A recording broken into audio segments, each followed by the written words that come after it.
तो assistant professor परीक्षा 2025 में संविधान से रिलेटेड जितने भी प्रीवियस ईयर के इंपॉर्टेंट क्वेश्चन है वो सारे हम लोग डिस्कस करेंगे। पहला क्वेश्चन है, रेगुलेटिंग एक्ट पारित किया गया था। इसका ए ऑप्शन सही है 1773 को। 1773 को रेगुलेटिंग एक्ट द्वारा बंगाल के गवर्नर को बंगाल का गवर्नर जनरल बना दिया गया था। और सबसे पहले बंगाल का गवर्नर जनरल कौन था? वो था वारेन हैसिंगटन, है ना। और इस एक्ट के द्वारा कलकत्ता में 1774 को उच्चतम न्यायालय की स्थापना हुई थी और इसके प्रमुख न्यायाधीश सर एलिजा इम्पे थे।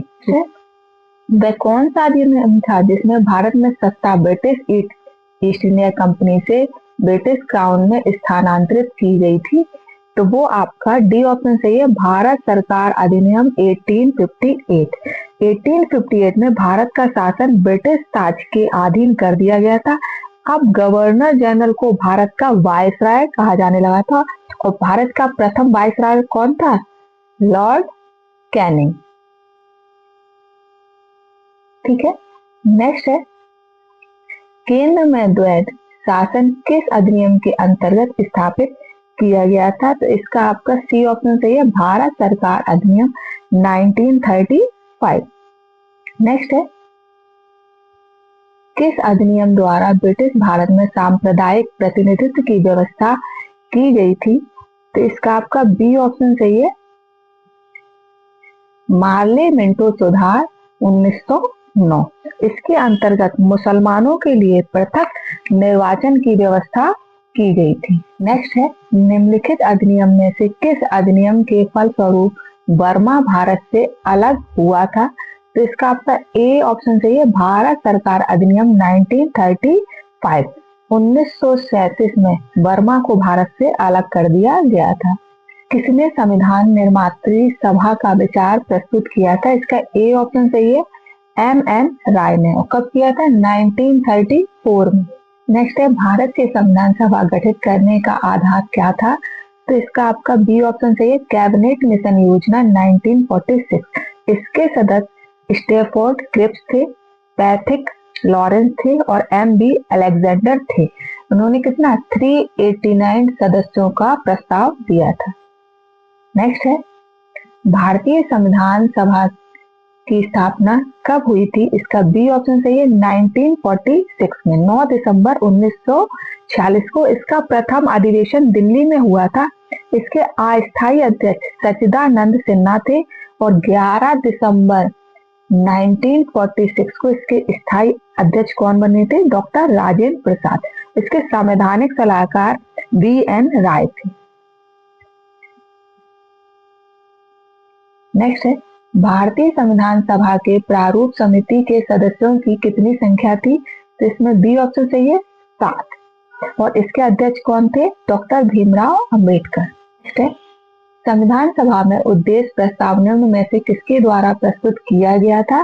तो इसमें आपका बी ऑप्शन सही है, पंडित जवाहरलाल नेहरू द्वारा। कब किया गया था? 13 दिसंबर 1946 में। नेक्स्ट है, भारतीय संविधान को तैयार होने में कुल कितना समय लगा था? इसका ए ऑप्शन सही है, 2 वर्ष 11 माह 18 दिन। और इसमें कुल 11 अधिवेशन हुए थे। इस संविधान सभा की अंतिम बैठक की तिथि क्या थी? तो इसका आपका बी ऑप्शन सही है, 24 जनवरी 1950। नेक्स्ट है, भारतीय संविधान को संविधान सभा द्वारा अंगीकृत किया गया था। तो इसका आपका ए ऑप्शन सही है, 26 नवंबर 1949 को। नेक्स्ट है, भारतीय संविधान में कुल कितनी महिला सदस्य थी? तो इसका ए ऑप्शन सही है, 15। संविधान सभा की प्रांतीय संविधान समिति का अध्यक्ष कौन था? तो इसका सी ऑप्शन सही है, सरदार पटेल। सरदार पटेल मौलिक अधिकार व अल्पसंख्यक हेतु सलाहकार समिति के भी अध्यक्ष थे। बी.आर. अम्बेडकर प्रारूप समिति के अध्यक्ष थे। जवाहरलाल नेहरू संघ संविधान समिति के अध्यक्ष थे। राजेंद्र प्रसाद नियम व संचालन समिति के अध्यक्ष थे। भारतीय संविधान में संसदीय शासन प्रणाली किस देश से ली गई थी? तो इसका सी ऑप्शन सही है, ब्रिटेन के संविधान से। अमेरिका के संविधान से क्या लिया गया था? उद्देश्यता का विचार, न्यायिक पुनर्विलोकन, न्यायपालिका की स्वतंत्रता, मूल अधिकार, उपराष्ट्रपति पद, राष्ट्रपति पर महाभियोग। दक्षिण अफ्रीका से आपका लिया गया था संविधान संशोधन व्यवस्था और आयरलैंड से लिए गए थे नीति निर्देशक तत्व। भारतीय संविधान में आरंभ में कितने अनुच्छेद थे? इसका सी ऑप्शन चाहिए। 395 अनुच्छेद थे, 22 भाग थे और 8 अनुसूचियां थी। और वर्तमान में 448 अनुच्छेद हैं, 25 भाग हैं और 12 अनुसूचियां हैं। भारतीय संविधान की प्रस्तावना में समाजवादी और धर्मनिरपेक्ष शब्दों का किस संशोधन द्वारा जोड़ा गया है? इसका बी ऑप्शन चाहिए। 42वां संविधान संशोधन जो कब हुआ था? 1976 में। इनमें से कौन सम्मिलित नहीं है? तो इसमें आपका डी ऑप्शन चाहिए। नगर पालिका के अधिकार व दायित्व आपकी 12वीं अनुसूची के अंतर्गत आता है और 11वीं अनुसूची में आपकी पंचायत राज व्यवस्था आती है जिसमें 29 विषय हैं। किस प्रधानमंत्री के कार्यकाल के दौरान भारत के संविधान में 9वीं अनुसूची को पुनर्स्थापित किया गया था? इसका ए ऑप्शन चाहिए।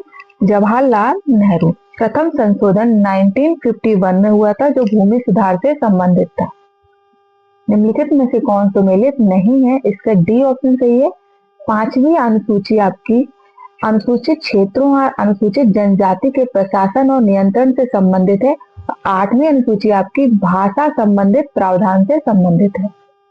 नेक्स्ट है, किसने संवैधानिक उपचारों के अधिकार को संविधान की आत्मा कहा था? तो इसमें आपका सी ऑप्शन चाहिए। डॉक्टर भीमराव अंबेडकर।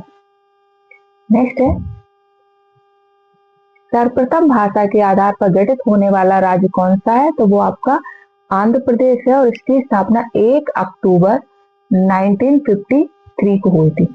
महाराष्ट्र और गुजरात की स्थापना आपकी 1 मई 1960 में हुई थी और नागालैंड की स्थापना 1 दिसंबर 1963 में हुई थी। किन किन राज्यों का गठन 2000 में हुआ था? इसका ए ऑप्शन सही। छत्तीसगढ़, उत्तराखंड और झारखंड। मेघालय, मणिपुर और त्रिपुरा का गठन 1972 में हुआ था। मिजोरम, अरुणाचल प्रदेश और गोवा का गठन 1987 में हुआ था। नेक्स्ट है, भारत का संविधान है। इसका सी ऑप्शन चाहिए। कठोर कम, लचीला अधिक। भारतीय संविधान में कितनी सूचियां हैं? इसका सी ऑप्शन चाहिए। 3। 7वीं अनुसूची में 3 सूचियां हैं, संघ सूची, राज्य सूची और समवर्ती सूची। संघ सूची में आपके 98 विषय हैं, राज्य सूची में 59 विषय हैं और समवर्ती सूची में 52 विषय हैं। शिक्षा भी आपके समवर्ती सूची का एक विषय है। भारतीय संविधान के किस भाग में नागरिकता का वर्णन है? तो वो भाग 2 में है जिसमें 5 से लेके 11 अनुच्छेद तक नागरिकता का वर्णन है। भाग 1 में आपके संघ व राज्य क्षेत्र का वर्णन है जो 1 से 4 अनुसूची तक है। भाग 3 में आपके मौलिक अधिकार हैं जो 12 से 35 अनुसूची तक है और भाग 4 में आपके नीति निर्देशक तत्व हैं जो 36 से 51 अनुसूची तक है। नेक्स्ट है, निम्नलिखित में से कौन सही सुमेलित नहीं है? इसका डी ऑप्शन सही है कि संघ व राज्यों के बीच संबंध आपके भाग 11 में आता है 245 से 263 तक और आपके भाग 8 में आता है संघ व राज्य क्षेत्र जो कौन सा सुमेलित नहीं है? इसका डी ऑप्शन चाहिए। संस्कृति और शिक्षा का अधिकार आपके अनुच्छेद 29 से 30 तक है और अनुच्छेद 25 से 28 में आपके धार्मिक स्वतंत्रता के अधिकार आते हैं। नेक्स्ट है, भारतीय संविधान का भाग 16 संबंधित है। इसका डी ऑप्शन चाहिए। कुछ वर्गों के लिए विशेष उपबंधों से। अगर आपको वीडियो पसंद आ रहा है तो इसे लाइक, शेयर और सब्सक्राइब जरूर करें। Thank you.